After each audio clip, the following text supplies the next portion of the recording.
కొన్నిసార్లు మన నీడను కూడా మనం నమ్మకూడదు అంటారు కదా! అది చాలా వరకు నిజమండి. ఎంత క్లోజ్‌గా ఉన్నా, ఎంత మంచిగా ఉన్నా, ఎవరిని పడితే వాళ్ళని నమ్మి మన పర్సనల్ విషయాలైతే అస్సలు చెప్పకూడదు. మనతో బాగానే ఉంటారు. మన గురించి బాగానే మాట్లాడతారు. కానీ మన వెనక ఎన్ని మాట్లాడుకుంటారంటే అన్ని మాట్లాడుకుంటారు. మనతో బాగున్నట్టు బాగుండి తర్వాత మన వెనక ఏంది ఇలాంటి మాటలు మాట్లాడేది. మన గురించి తెలిసి కూడా అలా మాట్లాడుతున్నారంటే వాళ్ళకి టాపిక్ లేక మన టాపిక్‌లో మాట్లాడతారు తప్ప ఇంకేం ఉండదు. అలాంటి వాళ్ళని ఎంత కష్టమైనా కానీ దూరం పెట్టడమే చాలా వరకు మంచిది. ఎందుకంటే మీ లైఫ్‌లో చాలా మంచిది.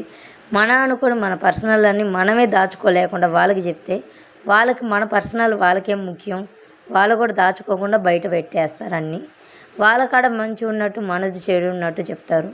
అదే అంటారు కదా పెద్దవాళ్ళు, ఎవరి వీపు వాళ్ళకి కనబడదని. అలాగనే వాళ్ళు చేసేవి ఏం కనపడవు. మనది చేసేదైతే ఖచ్చితంగా చెప్తూ ఉంటారు.